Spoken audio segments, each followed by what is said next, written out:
And welcome again to Cottage Talk. I am Russ Goldman. Joining me right now is Simon from True Faith Newcastle United Podcast. He's on to give us the Newcastle United perspective on this upcoming match on Sunday for Fulham against Newcastle United at St. James's Park. Fulham had a huge victory last night, Simon, and I'm already moving on to talk to you about Newcastle United. These matches are coming just too fast for me, but Thank you so much for joining me on the show. I actually just did your podcast, and now thank you for returning the favor. Not at all. Happy to be here. I just want to welcome you over to Cottage Talk. Thank you for joining me. No, thank you for the warm welcome, and yeah, absolutely honored to come on. Of course, yeah, I'm excited to talk about what should be a really interesting game this weekend. It will be, Simon. And what was great about the fact that we've already talked about this from more of you asking me about Fulham, I'm going to be leaning on you to talk about Newcastle United. So let's not waste any time. Let's just get to it. So it's been just a tremendous start to the season for Newcastle United. And there were doubts when Eddie Howe came to take over. We'll talk about Eddie Howe in a second. But as you and I were talking about before, the one thing that I see as a common thread between these two teams is that both teams play as a unit. They play as teams. And I think that has been two of the reasons for both teams, one for each, for the success. I think they play for the manager. That's number one, but they also play as a team. So let's talk about your season so far. Am I correct to go there? 100%. I don't think I've ever seen a more tight-knit group as this current Newcastle team. I mean, I was quite young in the 1990s, so I didn't really fully appreciate the Kevin Keegan era at Newcastle, but I certainly grew up with the Bobby Robson team, and that was a very good. The team spirit was brilliant in the early 2000s. But this is something else. This is, as you correctly described, it's one unit. Everyone's playing for each other. Everyone's leaving nothing out on the pitch. You've got teammates who back each other up no matter what. I've never seen so many. And I'm not saying we're picking fights with other teams, but the likes of, I mean, it's nice beating Chelsea, isn't it? We did that just before the World Cup, and at the end of that game, it boiled over, and there was some Chelsea players, causing a bit of trouble, and every one of the Newcastle players had each other's back. They were steaming into, no, you don't do that to my teammate. And yeah, it's just a testament to what Eddie Howe has done, that we are such a strong team, because it's easy to point at the takeover and the fact that we've been able to finally spend a bit of money, something that we haven't done for the majority of my life.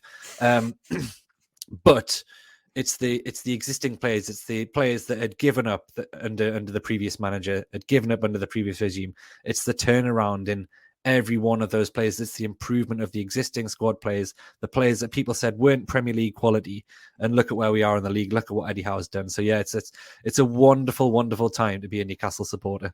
Okay, and that's a great segue, because there are several parallels between Fulham and Newcastle United, I think. And this is where I really believe it begins.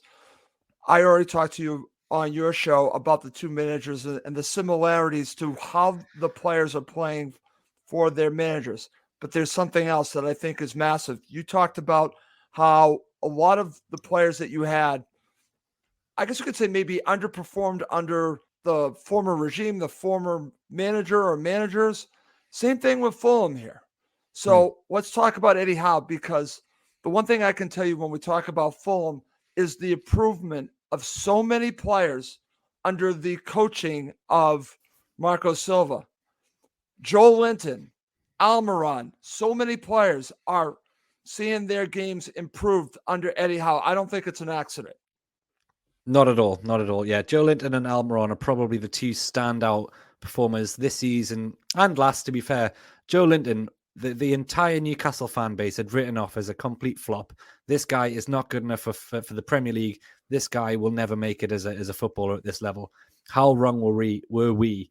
Yeah, we've got Fabian Schär at the back. He was a £3 million signing who we thought this guy can't defend. He's awful. Newcastle have got the best defense in the league now. Yeah, there are Sean Longstaff. He's a local boy who we thought the previous manager had ruined his career. Gone.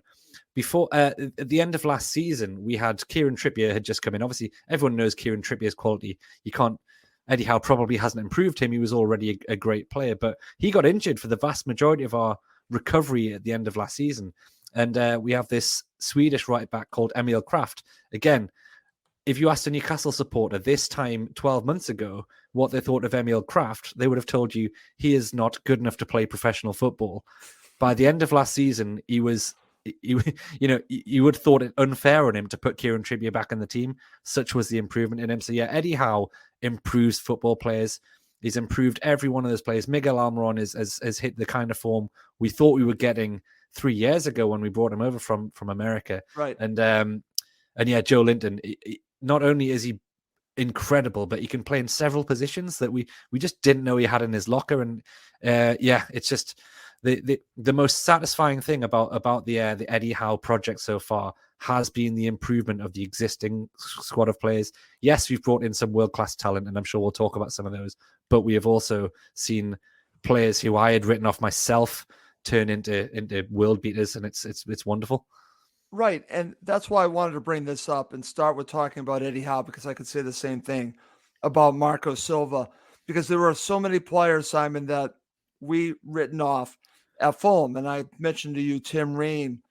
I can go on and on of players that just were not performing with Fulham. And then all of a sudden you get Marco Silva and Luis Boamorte and the rest of the coaching staff with them. And next thing you know, they're fantastic players for Fulham. So there has to be something to a manager getting the most out of the talent that he has. And Eddie Howe has done that. And so has Marco Silva. And that's what makes this matchup so fascinating, is that you have two sides that I wouldn't say everyone had written off or had just thought of, well, they're one thing. Like in the case of Newcastle United, I think many thought you would turn into the next Man City. You're doing it in a different way, Simon, but I think it's in a very positive way. I think it's in an extremely positive way. You are building a real side with, a real backbone for the future. Whereas I look at the team Fulham just beat, just spending a ton of money. You mentioned Nottingham Forest spending a ton of money. No plans, my friend. No plans. There's a plan in place at St. James's Park. There's a plan in place at Craven Cottage. And the managers, I think, have a lot to do with it. Yeah, 100%. 100%. Yeah. My understanding, and there's a question just come in from one of our listeners here about what is the secret with Eddie Howe? Yes. Hi, Chris. And it's that entirely. So what we learned about when the new ownership of Newcastle were looking for a manager is that Eddie Howe came to them and he presented them not just, yeah, I can do this job, I can save this team from relegation, which was the immediate threat last December. It was, here's my project, here's what I think, here's what, he'd done his homework on all of these existing players. He knew everything about the kind of the best positions for them, how he would use them. He already knew what he wanted to do with Joe Linton. He'd already identified Joe Linton as a defensive midfielder, maybe as a midfield enforcer, rather than this kind of lost target man that Steve Bruce had been using him for. So yeah, the guy has spent his time away from football between being Bournemouth manager, which he saw himself as a failure, and taken this job and learned. He went around to various clubs around Europe. He spent time with Jurgen Klopp. He spent time at Borussia Dortmund. I mean, if you want, I'm not trying to push people away from my podcast or your podcast, but there's for people who don't know, there's a great podcast by Jake Humphries. He's a UK presenter, and it's called High Performance. And Eddie Howe did an episode of that where he kind of talks you through his methodology, talks you through his kind of the expectations he have on himself and the standards he sets himself and how he thinks about everything methodically. And you just realize that this guy is a football obsessive. He will not switch off for 1 minute. He's always thinking about tactics. He's always thinking about, right, what did I do wrong? So you might win a game 2-0. You might, we just beat Leicester 2-0 in the FA Cup. He'll come away from that thinking, what did I learn? What can I take into the next game? Like he doesn't rest on his laurels. The guy is obsessed with football and he's obsessed with improvement. So that's why we see so many players improving, because he's looking at every individual and telling them kind of, right, okay, here's what you did well, but here's some things that I think will improve your game. And it feels like the players listen to him because it's happening in front of our eyes. All of these players are getting better.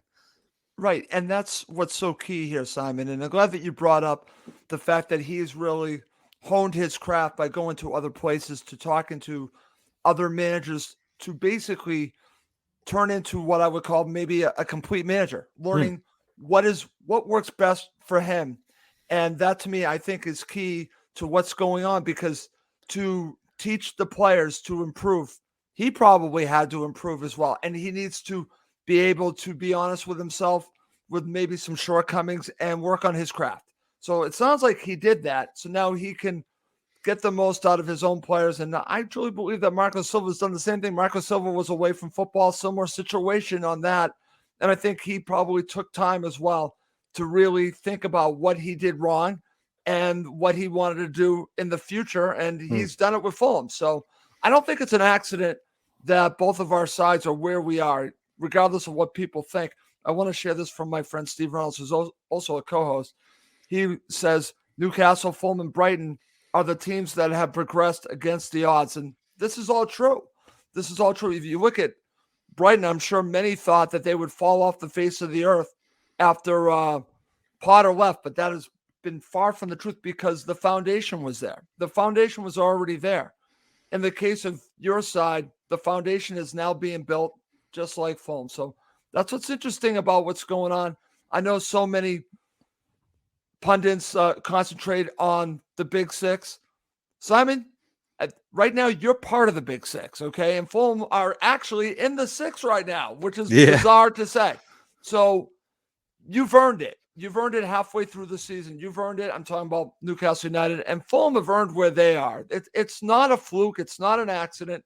They're doing things the right way. We'll see how it all plays out in the end. But I think we both should be proud of the sides that have been built for both of our teams. Oh, 100%. And two football clubs with great histories that haven't had a huge amount of success for a long, long time. So it's nice to see both sets of supporters being rewarded the way that we are, because football's a funny old game that the best supporters don't always get the rewards they deserve. Yeah, well, I wish the best, and again, to all the Newcastle United supporters. Obviously, I want Fulham to win, but I have nothing against Newcastle United, and I do like what I am seeing from your side and what you're building there. And it's not just about money; it's actually a plan. It really is. It's completely different from Man City. You might have all this money, but you're actually looking at it from a business perspective and also a football perspective of what you want to build. And they're doing it. They're just not doing it the way that everyone thought they would do it. And this might be a very good way to do it. So let's get going. And like I said, you and I just did a show together. And what's interesting is that I told you a little bit about Fulham to really catch you up. So if you want to talk just briefly, your thoughts on where Fulham are, that's fine. I know you haven't really watched much from them, but what do you make of Fulham's season so far? Surprising. I'll certainly say, nobody expects a promoted team to be sitting in the top six, as you've correctly put it, in January. Yeah. You normally expect the team that wins the championship to carry that momentum on and get to like November in a fairly healthy position. But then it tails off. That's how it normally goes for any newly promoted team. But Fulham seem to be getting better and better, and it seems like the break for the World Cup has done you the world of good. Marco Silva's had more time to prepare for the last set of fixtures, and you've gone and won every one of them. 4 league games and a cup game, all victories, I believe. Yes, 5. 5 wins in a row. Like no one else has as many points since the World Cup as Fulham do. So yeah, you've caught everyone off guard in that respect. If I think back to October, when we went to Craven Cottage, I was really worried about that fixture. I thought it might upset the apple cart. I thought Newcastle might drop some points there. And the early red card kind of robbed us of what I thought would be a really interesting, good right. game. In the end, we walked away with that without really feeling like we'd had a game. I didn't learn much about Newcastle that day because I thought the 10 men just made it too easy. And right. I think it was so early that it just upset that game. So I'm really interested to see how we put up with Fulham, who are probably the most informed team that we bring to St James's Park so far this season. And you've got a little lad up front who we're all familiar with in the Northeast. And I'll be honest, I'm a little bit worried about what he might do. Well, let me ask you your thoughts on Mitro, because Mitro has been such a tremendous player for Fulham. I told you on your podcast that for me, he has grown up since his days at Newcastle United and really has become a complete striker. He tracks back. He is there helping his teammates. He's there for his teammates, but he's also there scoring goals. So what do you make of the transformation of Alexander Mitrovic? And do you see this potential at Newcastle United? I'm going to say no to the latter part of that question.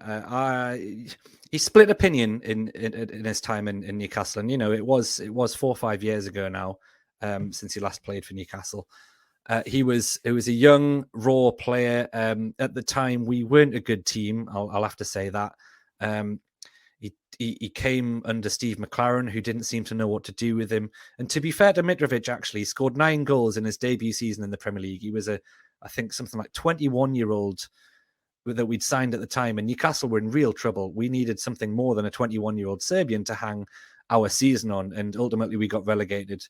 Now, I thought when Benitez took over and turned the club around for a period, something wasn't right. There was a clash there with the manager. Now, I was lucky enough through the podcast that we do to spend a bit of time with Rafa Benitez at the Newcastle training ground.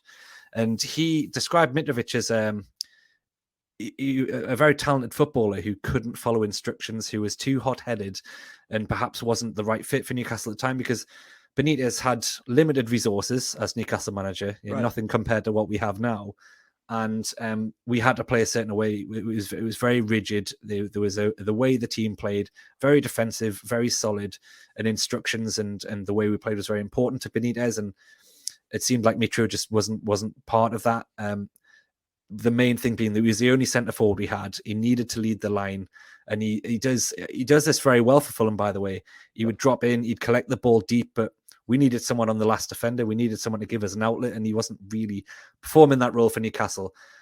He also got a lot of yellow cards. He also got quite a few red cards. He was a bit of a nutcase, for want of a better word. And it seems like he may have kind of grown up, as he put it before, which that scares me, because the one thing I always thought was there was a player in there, if he could just kind of sort himself out, behave himself, and keep his head together for 90 minutes. Now, I also, not wanting to labour the point, he's a very good player, and his goal-scoring record speaks for itself, but I feel like the big occasions sometimes got to him, and I thought this had happened at Craven Cottage. Now, when we spoke before on the other podcast, it sounds like he had an injury, but it looked like he just didn't fancy it against Newcastle. His head went, and that's the Mitrovic I remember. Now, I'm worried I might be wrong about him, because he's 28 years old now. I'm sure he's matured and he's on fire. He doesn't need to be that guy anymore, but I might be wrong. You tell me what I should be worried about with Mitrovic. Well, what you should be worried about Mitrovic is not just what he does scoring goals, it's how he gets his teammates involved and how he helps them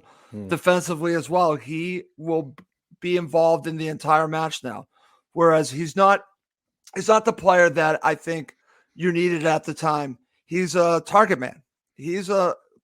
And I think especially, and you and I talked about this when we talk about how Fulham can win this match, and I'll mention this in a second, it's going to be set pieces, my friend, and he is so dangerous on set pieces. So for me, that is a big part of his game, and he really gets himself involved and really puts the defense under pressure. But he does it in a way where he's going to annoy you. And I told you there's a part of his game that I don't like his theatrics, but he does this, and he does get underneath the skin of the opponent. And I expect him to do that against Newcastle United. I expect him to tick off your defense, but we'll see what happens. Again, he's going to go down as a Fulham legend, and Fulham need a healthy Mitro. I hope he's almost 100%. That's one of the reasons why he didn't play against Hull City. He was suspended for the last match, was to get him 100%. So hopefully he'll be good to go against your side to give Fulham a chance to win this match. Okay, Simon, let's get into it. So let's talk about the match. So key players for Newcastle United against Fulham. Who has to have an exceptional match or a good match for you to win? I think Newcastle have to play well across the board to win football matches, and we get that more often than not under Eddie Howe, because the results speak for themselves. But if you're talking about Mitrovic and set pieces being a particular danger to Newcastle, I'm sure Eddie Howe will have done his homework, But we've got the best defense in the league. I've never seen a defense as good as this playing in the Newcastle colours. Now, Sven Botman, I do not understand how nobody else in Europe signed him when we did, because I've never seen a defender as good as Sven Botman. I honestly think he's one of the best defenders I've ever seen play the game of football. And there'll be listeners on your show, hopefully, who haven't seen much of him yet. And it's an absolute honor to watch this guy defend. Honestly, I don't understand why he wasn't playing for Holland at the World Cup. And I don't understand why he's not playing for Real Madrid already. Like, he is that good at 21, maybe 22 now, 21 we signed him. He's just incredible. And he's the reason we've kept so many clean sheets. We're actually on for a club record number of clean sheets coming into this fixture in the league. So it's just, our defense is incredible. Now, it's not just Sven Botman. Fabian Schär, who had a terrible World Cup, but he came back and he looks a world-class player alongside Botman. Trippier, and then of course Dan Burn, who's the new local hero. Dan Burn, unbelievable. Played at Fulham, so yes. Yeah.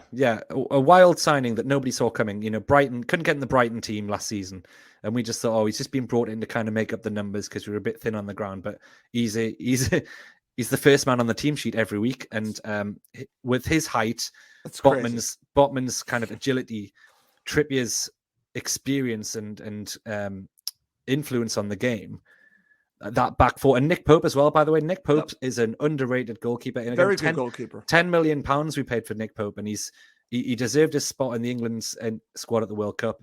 And he's that back five. I honestly, and again, this is going to sound very arrogant, but I don't think Fulham will score, because not many teams come to St James's Park and score, because that defense is too good. That's why we're winning so many games. Okay, and maybe that goes to this comment from Sean. Is it just me? But when Newcastle visited the Cottage, they looked huge, very well conditioned, and had a telepathic ability to find a teammate. A physical game will not suit us. Sean's right about that. That's not the type of team that I think Fulham are suited to play against. So maybe there's a good point here from you and also from Sean here. Yeah, it's a very good point. The telepathic thing is something that adds to that kind of story about the defense. Now, one thing that Eddie Howe seems to have drilled into this team and his coaching staff, it's not just Eddie Howe. On the defensive side, if we win the ball back, you will notice that Newcastle never, ever, ever kick the ball out of play. There's no clearances. There's no kick it to the halfway line. We play it out every time. Sven Botman is a good enough footballer that he can win the ball back, take a touch, and find a pass to a teammate you didn't even think was there. So you'll find that we keep a hold of that ball so well right now that the back four will win the ball back. They'll intercept crosses, they'll intercept passes, and they won't just clear it. They won't go out for throwing. We don't concede many corners, and it sounds like that's a really good thing against Fulham. Yeah. We will always find a way out of defense, and that's kind of what Sean seems to be alluding to there. Is that, the physical game is an interesting one because we've got some big boys in there. Dan Burn, obviously. Dan Burn, Joe Linton, who is a revelation under Eddie Howe, has been an incredible turnaround of a career. I thought he wasn't good enough to play Premier League football. I was completely wrong, as were thousands and thousands of other Newcastle supporters. Now, it's an interesting one because I think one of your listeners put a question a bit further up about Joe Linton. Now, he's just been charged today with a drink driving offence, which is really disappointing. I would respect whatever decision the club make about this, whether or not they need to take him out the limelight while that gets sorted. It's splitting opinion amongst Newcastle fans. Some people would say, well, it's nothing to do with football. You wouldn't ask someone to not come to work in their day job. But footballers are role models. There's more to it than that. So I would respect the club to do something about this. It remains to be seen. Eddie Howe has commented on it, and he said he's going to have to take some time, speak to the player, make a decision about it. He would be a huge miss for us because he's a big part of the physical nature of this Newcastle team. Without Joe Linton in our midfield, we become a bit lightweight. Bruno Guimaraes is a wonderful, wonderful footballer. I haven't mentioned him yet, but he needs an enforcer alongside him to kind of make that work. And Joe Linton has been that for over 12 months now. So that'll be very interesting. If he doesn't play, that we lose a lot of that physicality. Right. It's interesting, Simon, because I'm not sure what the right answer is for this, but I do understand why Eddie Howe has to consider all options here. The one thing I will say is that for me, and I don't know how you feel about this, and it's a little bit different than the situation with Joel Linton, but the situation at Brentford, what's going on there, I wouldn't be playing him. And because, again, it's a gambling issue. So I'm still surprised that he is allowed to play. I'm still, I know it's a little different, but what are your thoughts about that? No, same. I agree. I think it's easy to say it's got nothing to do with the football, that their job is to play, and if he's fit or if he's the right player to play, they should be playing football. But these people are role models. There's kids, there's young people who watch these and learn. And I just think anyone who's caught doing something they shouldn't, especially in such a high profile situation of being a professional, it's such a privileged position as well, by the way. Joe Linton has no need to drive a car under the influence of alcohol. He's got so much, you can pay someone to buy a car and collect him. It's that kind exactly. Of See, I'm there with you. We talk about that here with our sports teams locally, and there's no reason to do this. Yeah, it's 100%. So same gambling, whatever it is, it's not something that I can ever say, oh, that's all right because you'll score 3 goals at the weekend. So I would respect any decision the club makes on this, and I would never want to defend him in that kind of tribal way that supporters get with their players. If he's done something wrong, he's done something wrong, and you should have to own up to that. And I think you are looking at it in the right way, Simon. Because you want the club to take a look at it, look at the evidence, and understand exactly what's going on and make the decision. But they are role models. I'm glad that you had mentioned that, and that they need to be doing it at a better level, and they shouldn't be driving drunk. It's just there's no excuse for this. There's absolutely. I don't want to get on my soapbox, but there honestly, as a father, there's no place for that at all. And so I'm glad that we're talking a little bit about that. We'll see how this all plays out. It's a part that I wish we're not talking about, but I'm glad that we actually are, because I think it's something that important that we should discuss. So I think we can win the game without Joe Linton, by the way. Okay. It's a big factor. He's a huge player for us, but I still think we've got the quality. Just to be clear.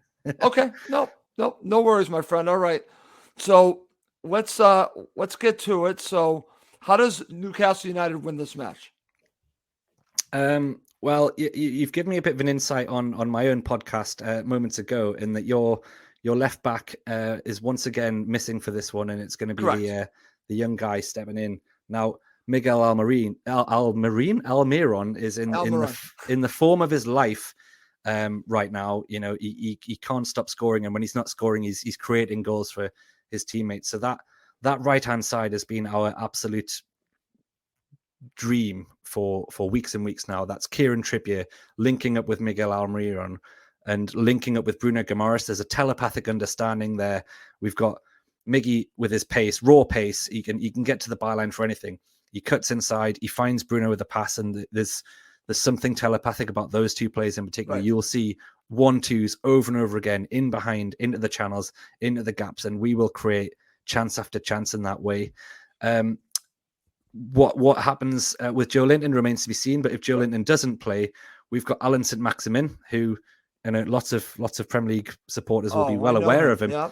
And you know what? He's got a point to prove to get back in the team. He can't get in the team. He's fit. He's been fit for weeks, but he literally can't get back in the side because of how good we've been. Now he might get an opportunity here, and he's a very good player, and he can create something out of nothing. So I think this will be a high scoring game. I think this is two teams who might come out and play a really good game of football. But if it isn't, if there's a deadlock to be broken, Maximin is the sort of player who can make that happen. And then, of course, I've talked briefly about the midfield. Bruno Guimaraes is quickly becoming my favorite footballer ever. He's, again, I'll reference the World Cup. I cannot believe how little game time he got for Brazil in that World Cup, when they were crying out for someone who can unlock a game, unlock a defense. Bruno is that player. He can pass a ball like no one else I've ever seen. He's also really strong, really hard to dispossess. So you'll find that he picks up the ball all over the pitch. And the next thing that happens is either he gets fouled because you cannot take the ball off him, or he finds a killer ball. Like, that guy is an incredible midfielder. And again, I'm envious of supporters who travel from Fulham who get to see this guy play, because I just want to watch him all the time. So yeah, we've got some really, really big players in there. And I also think, just to round it off, I'm talking about lots of different ways we might hurt you. Set pieces as a strength for Newcastle this season as well. Right. Kieran Trippier's delivery of a ball is second to none. Botman and Dan Burn are a real threat in the air. I think Botman he's hit the post, he's hit the bar. He hasn't got his first goal for Newcastle yet, and I think that's coming. I'm trying to think else. Joe Willock is in the form of his life, and he will probably be sniffing around for a goal as well today. So we've got threats all over the pitch. But in terms of how we win this game, I think if we score just one goal, it probably is enough, because so few teams have come to St. James's Park and scored this season, our defense being what it is. Okay, very good. All right, I'm going to share some comments, and I'll share how Fulham win this match. This is from Black, White, and Fred. I love that name. I just want to say that both teams show the importance of great coaching. Howe and Silva develop their players. Don't just buy in the talent. Simon, that's what we've been talking about on the show. This is from my friend Chris again, Chris Goodwin, who happens to be a Liverpool supporter, but he is also a Patriots fan. He watches my other podcast, but he's nice enough to come on and watch this podcast as well. He says Newcastle need to stop Mitro and win the midfield battle to attack the Fulham back four, cheered on by the Geordie crowd. Now, this is, to me, this goes to how Fulham can win this match. It is going to be about the midfield. It's going to be about Paulina. It's going to be about Reed, and going to be about Pereira.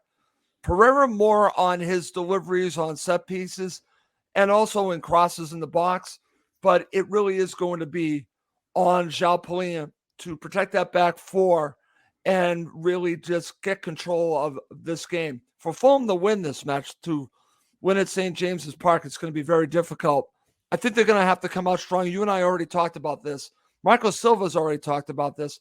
That extra day that Newcastle have here, I think, is massive. I've already seen that with Fulham against Leicester City, with them having that extra day.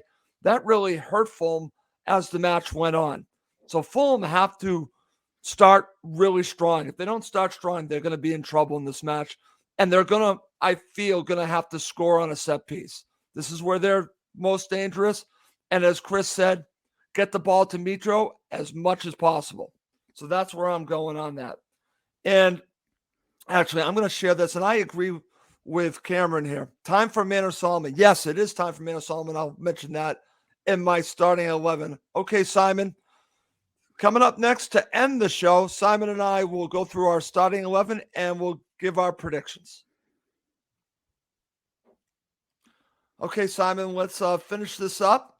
So give me your starting 11 and your prediction for the match. What you would do.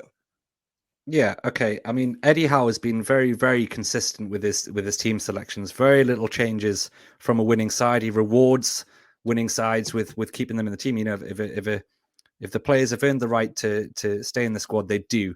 So Nick Pope guaranteed to be in goal. Kieran Trippier and Dan Burn will be the fullbacks. Now, Dan Burn, who was signed as a centre half, has played every game this season at left back. We bought Matty Targett from Aston Villa in the summer, and he's not had a sniff. It's not because he's a bad player. It's because Dan Burn has been undroppable, and he finally got his first goal on Tuesday night against Leicester, so he definitely plays.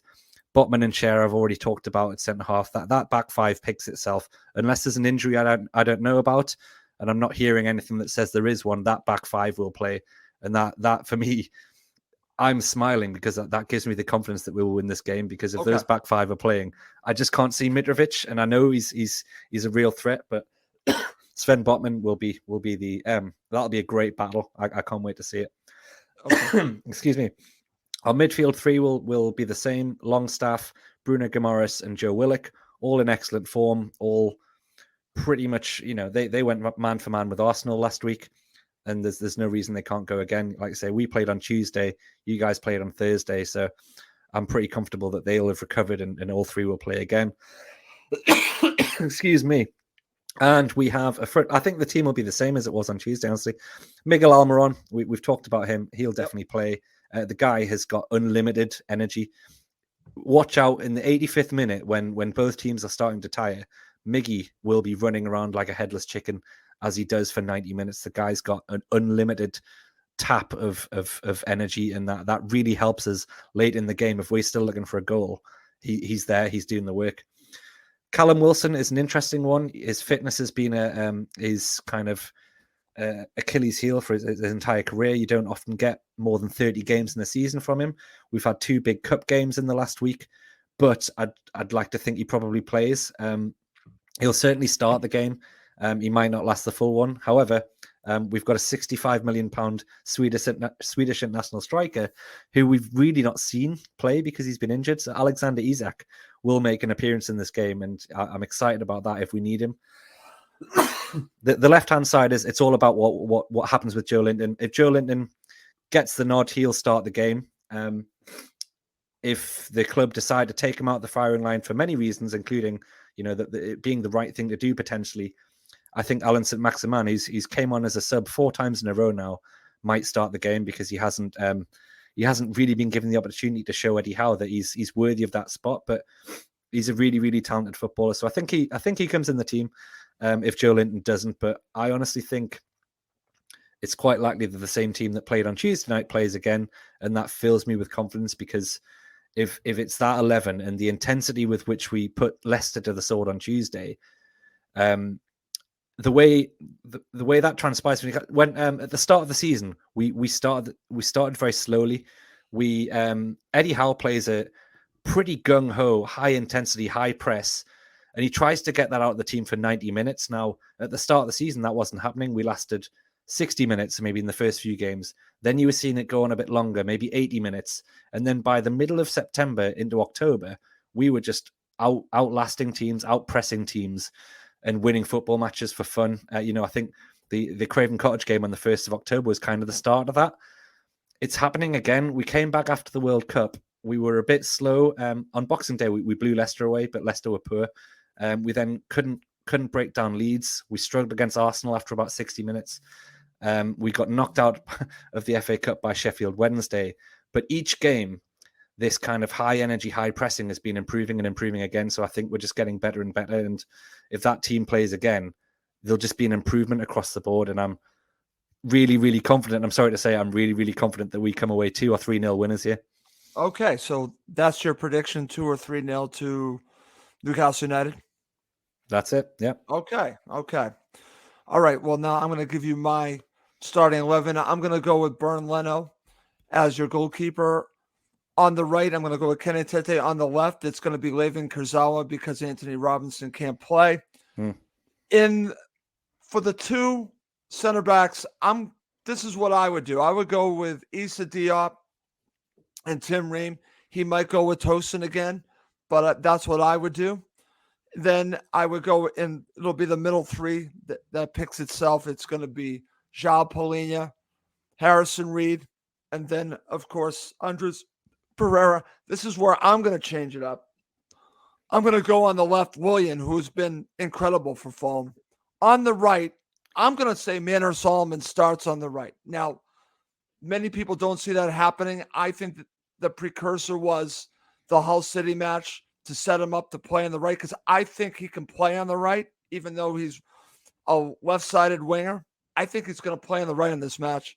And then you're going to have Mitro up front. That's what I think you're going to see from Fulham. I said this on your show, Simon. My head says 2-2, but I'm going to go with 2-1 to Newcastle United. I understand why you are picking 3-0. I don't, I completely understand it. You're flying high. You guys are playing as a team. It's going to be tough, but I know that my club is going to be there to play, and I think it's going to be closer than you think. But we'll see. That's what makes football so great. You Russ, never know what you're going to get. I've spent the last 15 years predicting Newcastle to get beat every week. We've had a really, really rough time under Mike Ashley's ownership. So I enjoy the fact that I'm allowed to now say we're going to win every game 3-0, because more often than not, it actually happens now, which is crazy. So yeah, Simon, you are allowed. You are allowed. I think if we do, I mean, maybe that's ambitious, but if we do get that win, I think it'll be a really good game. Unless we get that a bonus red card in the first 6 minutes again, which I would welcome. I think it'll be a really good game. I think the Mitrovic dynamic is interesting, but I'm not underestimating that Fulham can hurt us, and I think it could be really good. But Eddie Howe is a wonderful manager, and he will have done his homework, and he's had 4 days to prepare for this one, whereas Marco Silva's only had 2. So I think that's advantage Newcastle on this occasion. Yeah, listen, that's fair. I just think that Fulham will be prepared to go, and I've not seen Fulham get really, except for your side, believe it or not, blown out. So it could happen again. I don't think it's going to happen again, but we'll see. I think it's going to be closer than you think, but who knows? That's why football is such a great sport. Okay. Well, Simon, thank you so much for joining me. We went longer than we said we were going to go. I appreciate you spending the extra time with me. No, absolute pleasure. I really enjoyed it. Thanks, Russ. Okay. Well, that's going to do it for this episode of Cottage Talk. As I always mention, please do subscribe on YouTube and Apple Podcasts. It does help other Fulham supporters find us. Please do also check out the True Faith Newcastle United podcast that Simon's a part of. They do a fantastic job. Please do check them out. I would highly recommend it. But that's going to do it for this episode of Cottage Talk. My name is Russ Goldman. Thank you as always for watching and listening to Cottage Talk, now part of the talkSPORT Fan Network.